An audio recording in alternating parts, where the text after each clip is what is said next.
We are discussing the problems of chapter number 5 oscillations of 12th science of Maharashtra board, and in today's lecture we are discussing type number 12, that is problems on damp SHM.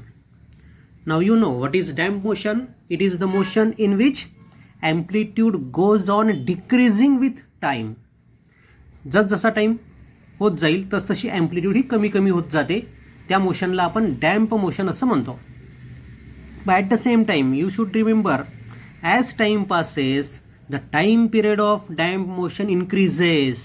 बघा amplitude कमी होते पण त्या मोशनचा time period वाढतो. Damp मोशनमध्ये दोन्ही point लक्षात ठेवा. आता याचा टाइम पिरियड काय असतो, त्याचे फॉर्म्युले काय आहेत ते आपण बघूया. So time period of damp motion, तर टाइम पिरियडचा फॉर्म्युला 2 पाय अपॉन ओमेगा आपल्याला माहितीच आहे. But this omega is under root of K by M minus B square upon 4m square. ओमेगाचा हा फॉर्म्युला लक्षात ठेवा. इथे बी स्क्वेअर अपॉन 4m स्क्वेअरची व्हॅल्यू जर एकदम स्मॉल असेल के बाय एमच्या compare to, if this value is very small as compare to K by M, then you can neglect it. याला आपल्याला निग्लेक्ट पण करता येतं. बघा समोर आपण बघितलं असेल. So time period becomes 2 pi upon root of k by m minus b square upon 4m square. If b square upon 4m square is very less than k by m, then you can write t is equal to 2 pi upon under root k by m. You can neglect this. So its formula becomes 2 pi under root m upon k, and this formula you know. Okay. These 2 points you must remember. Damping increases period. So as damping motion proceeds, time period of motion increases. पहिला point लक्षात ठेवा. And decreases amplitude. Damping मोशनमध्ये amplitude कमी कमी होत जाते as time passes. दोन्ही point आपल्याला लक्षात ठेवायचे आहेत. महत्त्वाचे पॉईंट आहेत दोन्ही. तुम्हाला ऑब्जेक्टिव्ह म्हणून ती विचारले जाऊ शकतात.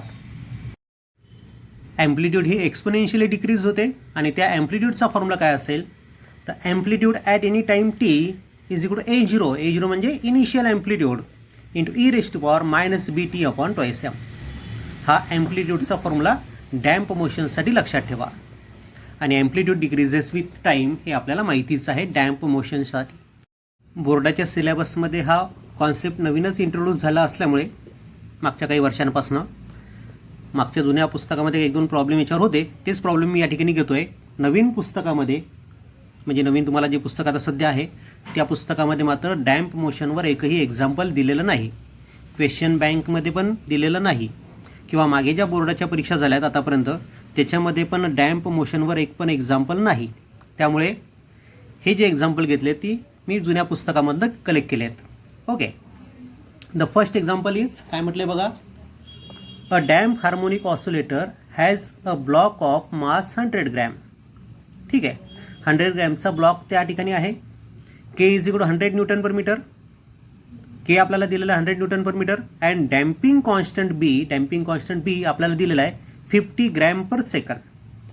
म्हणजे आपल्याला के दिलेला आहे 100 न्यूटन पर मीटर, मास दिला आहे 100 ग्रॅम म्हणजे 0.1 किलोग्रॅम, आणि डॅम्पिंग कॉन्स्टंट दिला आहे बी 50 ग्रॅम पर सेकंड म्हणजे 0.05 किलोग्रॅम पर सेकंड.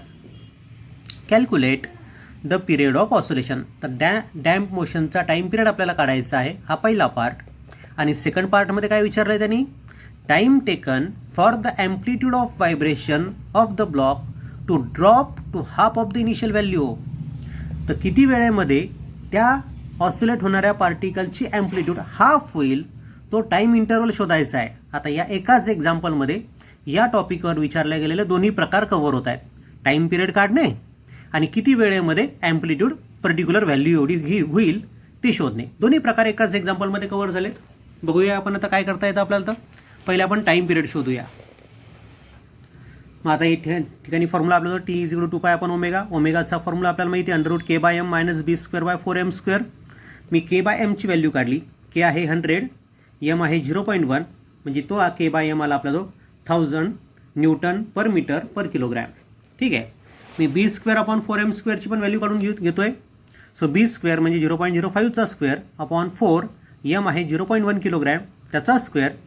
त्याला सिम्प्लिफाय केलं आणि बी स्क्वेअर बाय 4m स्क्वेअरची व्हॅल्यू आली माझ्याजवळ 0.0625. आता बघा के बाय एम आहे 1000 आणि बी स्क्वेअर बाय 4m स्क्वेअर आहे 0.0625.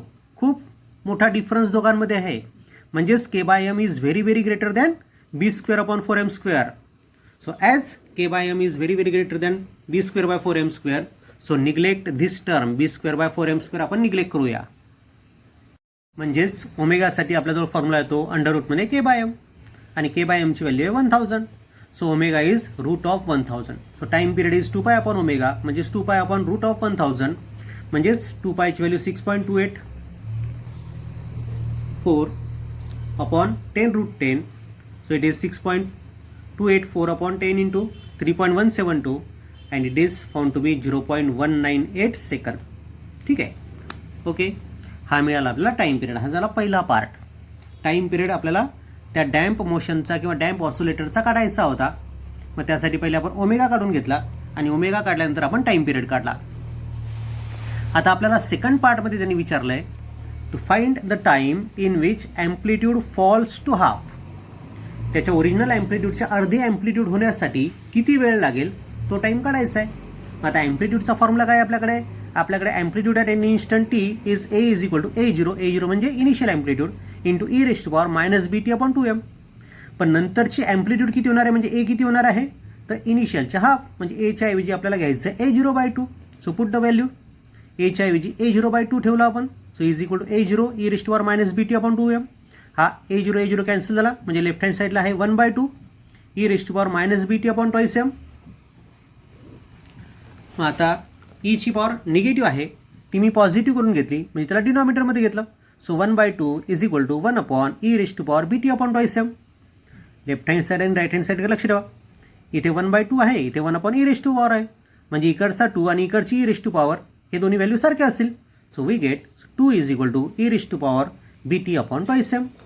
मग आता 2 हा एक नंबर आहे, is equal to E raised to power आपल्याला मिळाला. मग हा ई काढून टाकायचं आहे मला. ई काढून टाकण्यासाठी मला इकडे लॉग टू बेस ई घ्यावं लागेल. So log to the base E of 2 is equal to BT upon 2m. Log to the base ईला मला लॉग टू द बेस 10 मध्ये कन्वर्ट करायचं आहे. कसं कन्वर्ट करतो आपण, तर त्याला 2.303 ने मल्टिप्लाय करतो. So it is 2.303 into log base to 10 of 2. Log base to E of 2 म्हणजेच 2.303 into log base to 10 of 2 is equal to BT upon 2m. मग टी आपल्याला काढायचं आहे, टाईम इंटरवल काढायचा आहे की ज्या टाईम इंटरवलमध्ये ॲम्प्लिट्यूड हाफ होणार आहे. सो टीचा फॉर्म्युला मिळतो आपल्याला, हा 2m तिकडे घेऊन जाऊ आपण, आणि बी पण तिकडे घेऊन जाऊया. So 2.303 into log base to 10 of 2 into 2m upon B, असा टाईम इंटरवलचा फॉर्म्युला आपल्याला मिळाला. त्यात व्हॅल्यूज पुटअप करूया आणि सॉल्व करूया. व्हॅल्यूज पुटअप केल्या. So 2.303 log base to 10 of 2, 2चा लॉग किती येतो 0.3010. ट्वाईस एम आहे 0.1 आणि बी आहे 0.05. याला सॉल्व केलं, ॲन्सर मिळतं आपल्याला 2.77 सेकंद. आता काही वेळ ठिकाणी ॲन्सर मी डायरेक्ट लिहिलेले आहेत पुस्तकामध्ये बघून. एखादा ॲन्सर चुकू शकतं, तुम्ही व्हेरीफाय करायचं आहे. डायरेक्ट पुस्तकामध्ये लिहिल्यामुळे एखादा ॲन्सर मागे पुढे होऊ शकतो थोडं. लक्ष तुम्ही ठेवा, कॅल्क्युलेशन तुम्हाला लॉगनी करायची आहेत. नाव द सेकंड एक्झाम्पल, दोनच एक्झाम्पल या टाईपवर आहेत. बघा आता, if the amplitude of damp harmonic oscillator reduces to half of its initial value in 1 minute. म्हणजे एका मिनिटामध्ये त्या डॅम्प हार्मोनिक ऑसिलेटरची ॲम्प्लिट्यूड हाफ होत आहे. Okay, after 3 minutes it reduces to 1/x. 3 मिनिटामध्ये मात्र ती 1/x एवढी होत आहे. Find x. तर एक्सची व्हॅल्यू काय असेल, म्हणजे एका मिनिटामध्ये जर ती अर्धी होते ॲम्प्लिट्यूड, तर 3 मिनिटामध्ये ती किती होईल ते आपल्याला विचारलं आहे. तर एक्सची किंमत आपल्याला शोधायची आहे. So in 1 minute amplitude reduces to half. मग ॲम्प्लिट्यूडचा फॉर्म्युला घेतला मी, A is equal to A0 E raised to power minus BT upon 2m. एची किंमत टाकली A0/2, कारण की ॲम्प्लिट्यूड अर्धी होत आहे. So A0/2 is equal to A0 E raised to power minus B. टीची व्हॅल्यू टिकली 1 मिनिट आहे, हा टी म्हणजे अपॉन 2m. म्हणजेच आपल्याला मिळतं half is equal to E raised to power minus B upon 2m. त्याला इक्वेशन नंबर 1 म्हटलं मी. एका मिनिटामध्ये ॲम्प्लिट्यूड अर्धी होते, याच्यावरनं मला हे इक्वेशन मिळालं. ठीक आहे. आता दुसरं काय म्हटलं त्यांनी, 3 मिनिटामध्ये मात्र ॲम्प्लिट्यूड 1/x होते. So in 3 minutes amplitude reduces to 1/x. So पुन्हा ॲम्प्लिट्यूडचा फॉर्म्युला घेतला आणि एची किंमत टाकली A0/x. ठीक आहे, सॉल्व केलं त्याला, आणि टाईम किती 3 मिनिट. सो टीची व्हॅल्यू टाकली 3. So A0/x is equal to A0 E raised to power minus B into 3 upon 2m. A0 cancel म्हणजे 1/x is equal to e⁻³ आता इथे 3b आहे, 3ने मल्टिप्लाय केलं याला, म्हणजेच मी याला असं पण लिहू शकतो 1/x is equal to e⁻⁻b/2m⁻³ बरोबर आहे का सांगा मॅथमॅटिकली. ठीक आहे, पण आता लक्ष द्या e⁻⁻b/2m ची किंमत किती आहे इक्वेशन 1 नुसार 1/2. मग आता ही व्हॅल्यू 1/2 मी इथे प्लेस करतो e⁻⁻b/2m ची किंमत. So from 1/x left hand साईडला 1/x आहे आणि त्या e⁻⁻b/2m ची किंमत टाकली मी 1/2 त्याची पॉवर 3. 1/2 ची पॉवर 3 म्हणजेच 1/8. So 1/x is equal to 1/8 म्हणजे एक्सची व्हॅल्यू किती झाली 8. म्हणजे तो जो डॅम्प हार्मोनिक ऑसिलेटर आहे त्याची ॲम्प्लिट्यूड 3 मिनिटामध्ये किती झालेली असेल 1/8 झालेली असेल of its initial amplitude.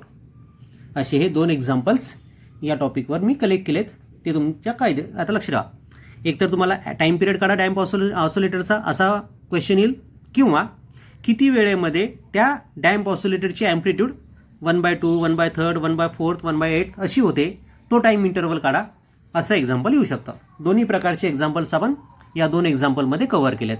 Okay.